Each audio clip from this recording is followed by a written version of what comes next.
Ok, c'est Sinox. Donc on est avec Barakadama. Quelle voix? La voix de Sinox. Ok, c'est Sinox. Enfin, je suis devant toi. Mais c'est vrai qu'on se connaît depuis un petit moment quand même. Yes, boy. On se connaît depuis pas mal d'années. Mais je t'avais pas vu vraiment. Et quel honneur. Bah, c'est un honneur pour moi déjà. Ensemble. Mais si tu veux bien, est-ce que tu peux te présenter brièvement pour les gens qui Ouais, bien n'ont sûr. pas suivi? Barakadama, membre de la section d'assaut. Et aujourd'hui, je reviens seul, en solo, pour une mixtape que je vais sortir là. Et puis une série de mixtapes même. Voilà, avant mon album solo. C'est vrai que tu t'es absenté à un moment donné. Ouais. Il y a eu 4 ans d'absence, je crois. Hein. Ouais, il y a eu 4 ans d'absence en tant qu'artiste.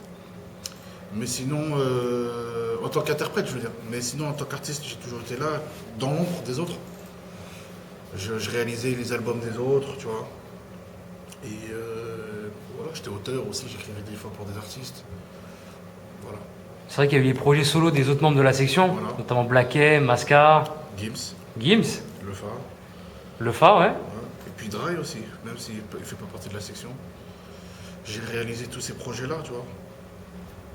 Et donc je faisais pas rien en fait.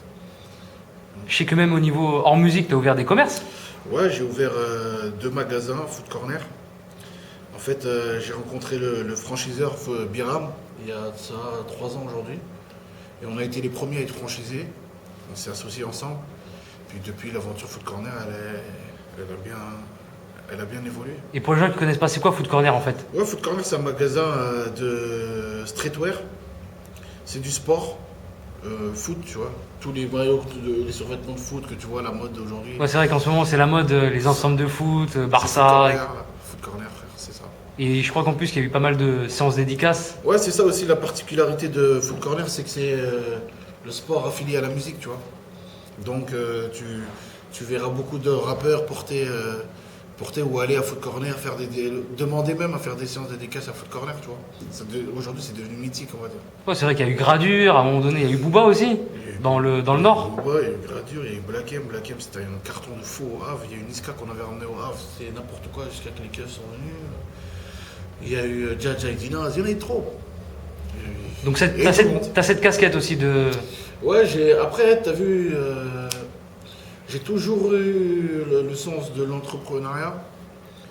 Mais quand je me suis arrêté en tant qu'artiste, je me suis dit c'est le moment de, bah voilà, le genre que tu as récolté, vas-y fructifie-le un peu, genre. Et donc j'ai fait plusieurs commerces, il n'y a pas que ça, j'ai fait beaucoup de commerces, tu vois. Donc ça prouve que le rap, ça fonctionne, hein. Oui, oui, je pense que c'est plus un secret. Le rap, ça fonctionne. Il y a beaucoup de gens, c'est tabou pour eux de dire que le rap, ça marche et que les rappeurs... Ah bon? Non, je pense que c'est fini cette époque-là. Je pense que tout le monde le dit ouvertement, ça marche. Et puis, ils sont contents que ça marche. On est contents. Ou c'est un style de rap qui fonctionne ou bien... Non, regarde PNL. Jul, c'est pas quelqu'un qui dit des paroles tendres. Il est en train de tout cartonner. Il n'y a pas de style qui marche ou de style qui ne marche pas. C'est soit ta musique, elle touche les gens et puis ça marche. Et soit elle touche pas et ça marche pas, frère. Tu peux faire de la musique ouverte et ça marche pas du tout. Et toi, aujourd'hui, comment tu définis ta musique solo? Moi, je dirais que c'est... J'ai l'impression que c'est 2 univers, hein, si tu permets. La section d'assaut. Ouais, et moi, même solo. Bien sûr, c'est 2 univers complètement différents. Moi, je te dirais que chaque membre solo et section d'assaut, c'est 2 mondes différents. À part peut-être Gims. Mais moi, je dirais que c'est chill. La musique, elle est chill, elle est posée. Et il y a du sens. Mais après, des fois, je peux te faire des gros morceaux club. Des fois, je peux te faire des morceaux Petra. Des fois, je peux te faire ci ou ça, tu vois. Mais généralement, c'est du chill avec du sens, tu vois. Et je sais qu'à l'époque, tu faisais partie de la section d'assaut. Il y avait un groupe dans la section d'assaut dont tu faisais partie. Ouais. C'était la particularité en fait. Ouais, c'était trop bizarre. Après, avec Dawala, il nous a montré que dans la communication, c'était flou, tu vois. Ça, et puis il y a ça, tu sais, les gens, ils n'allaient pas comprendre. Donc, il s'est dit, allez, faites section d'assaut, restez une seule entité, et puis c'est bon. Je me suis dit, pourquoi pas, tu vois. Au début, on n'était pas vraiment chaud. On s'est dit, vas-y, pourquoi pas, ouais, restons en section d'assaut en tant que groupe. Et si je me rappelle bien, c'était toi le relais entre Dawala et la section en fait, au début. Au début, ouais. Pour te dire la vérité, c'est H Magnum qui nous a présenté. Comme d'habitude, ce mec-là, on parle pas assez de ce mec-là, mais H Magnum, c'est vraiment lui qui a porté la section d'assaut. C'est le 9e membre caché, on va dire. Pourquoi? Parce que c'est lui qui nous ramenait à droite à gauche, il était plus grand que nous, on le considérait comme notre grand, tu vois. Et c'est lui, à chaque fois, il nous présentait un tel ou un tel beatmaker, un tel ou un tel studio, tu vois, à l'époque où il n'y avait rien. Et il nous a présenté à Dawala. Et à Dawala, on a fait un freestyle devant lui, il a kiffé, il nous a pris, tu vois. C'est comme ça que ça s'est passé. Et tu manageais un petit peu la section, toi, à l'époque? Non, je peux pas dire. T'avais pas ces manager. petites casquettes qui appelaient les médias, qui... Oui, ouais. Après, bon, on n'appelait pas ça du management, on appelait ça de la débrouillardise, frère. Il fallait vraiment qu'on se fasse voir. Et donc, on toquait chez tout le monde, tu vois. Et un petit mot sur H. McDom, sur ce qui se passe actuellement pour lui? Ouais. Bon, écoute, il a un problème avec sa maison, son producteur. Je peux pas parler à sa place. Non, mais je sais que comme tu le soutiens, en fait, Ouais. c'est quoi en fait ce qui se passe aujourd'hui? Parce qu'on n'a pas de... Je pourrais pas parler à sa place, Yox. J'aurais bien voulu te donner. En tout cas, tu le soutiens. Bien sûr, c'est mon frère. Voilà, c'est ça aussi. Parce qu'on a vu soutiens. plusieurs posts de ta part que tu dis que Bien sûr, t'es je le derrière H. McDom et que tu Bien le sûr. soutiens fort. Bien sûr, je le soutiens. Je veux son bonheur. C'est tout.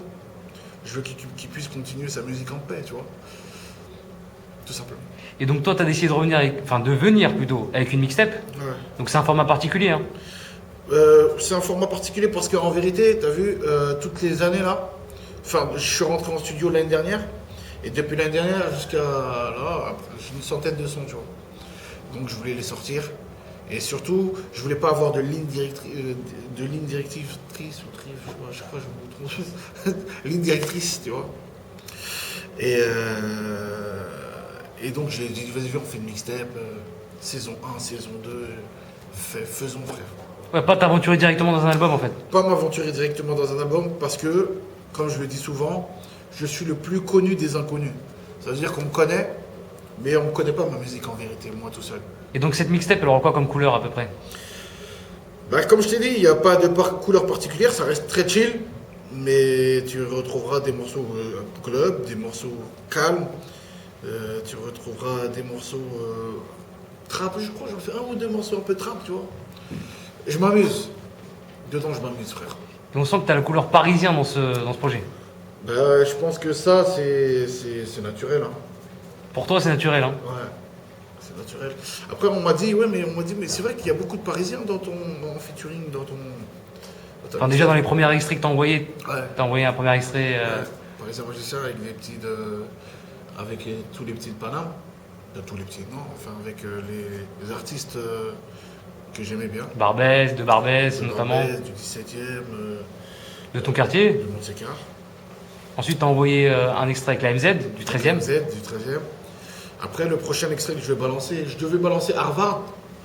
J'ai décidé de ne pas le balancer parce que le clip, il n'était pas terminé. Il y avait des trucs à revoir et tout. Et comme le temps passe, j'ai dit, bon, je vais balancer un autre titre. Et ça aussi, ça va être moi tout seul, tu vois. Et on va retrouver des featuring dans le projet? Ouais, bah, déjà ceux qui sont sortis. Après, tu vas retrouver Neige, tu vas retrouver Donc Neige, une chanteuse. une chanteuse, grande chanteuse. Tu vas retrouver Le Phare avec JR au chrome. Tu vas retrouver Que Black et NASA. C'est tout, je crois. C'est déjà pas mal. Ouais, c'est bien. Il y a plusieurs couleurs, hein. Plusieurs couleurs, mais même Que Black et NASA, c'est pas un son club que j'ai fait avec eux, c'est un son sensé. Hein. C'est un son peura un peu. Hein.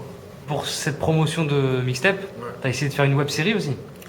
En fait, c'est pas pour la promotion de cette mixtape, parce qu'elle va continuer même quand la mixtape elle sera sortie. C'est 365 jours avec moi que je vais résumer en chaque semaine en fait. D'accord. Donc il y aura 52 épisodes. On a balancé le premier là. Et c'est jusqu'à la sortie de mon album solo. Tu vois.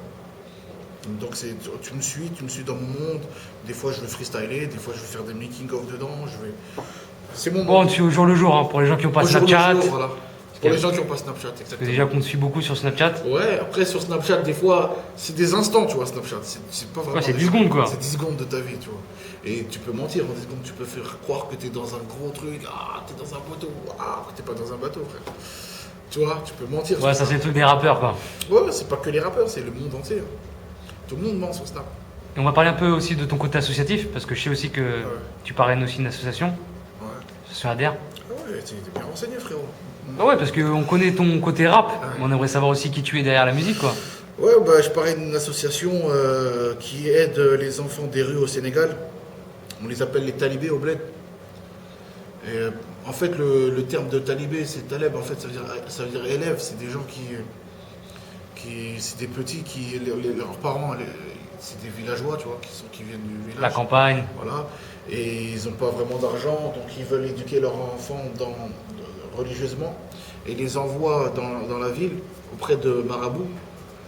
Et ces marabouts-là, beaucoup sont corrompus, tu vois. Donc du coup, ils envoient ces petits-là mendier dans la rue. Et s'ils ne ramènent pas l'argent, soit ils se font battre, et ils les font pas manger, ils les font dormir dehors. Et beaucoup se font violer, tu vois. Il y a de l'abus, quoi. Ouais, c'est chose que... Au bled, tu les vois, il y a plein de petits comme ça, mendiants et tout, tu vois, ils demandent de l'argent et tout. Et c'est chaud, tu vois, c'est les enfants des rues, vraiment.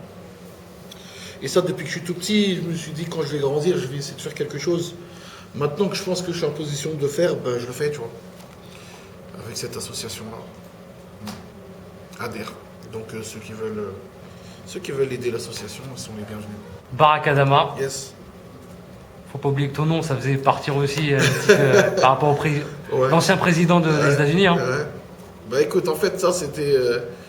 quand je t'ai fait à l'époque, il y avait un gars, moi, je s'appelle Jawad. C'est un collègue.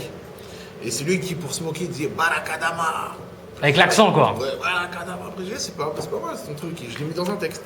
Appelle-moi Barack Adama. Et puis les gens m'appelaient comme ça dans la rue. Et puis c'est resté. Tout simplement. Une petite question d'actualité par rapport au fait que le président actuel, c'est plus du tout Barack Obama. Ouais. Obama. Ouais, bah moi je m'en tape complet. Toi, t'es pas dans ça, quoi. Je suis pas du tout dans la politique. J'en ai vraiment rien à foutre. Après, je suis pas dans la politique, je suis pas américain. Donc ça me concerne pas. Et puis j'ai pas vraiment d'avis sur ça. Qui est bon, qui est pas bon au final. Est-ce que Trump est meilleur que Obama ou qui sait? On sait pas en vérité, tu vois. Je vais te laisser le mot de la fin.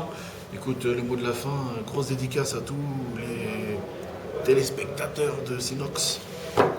Et la mixtape, le 20 janvier, dans les bacs, on est ensemble.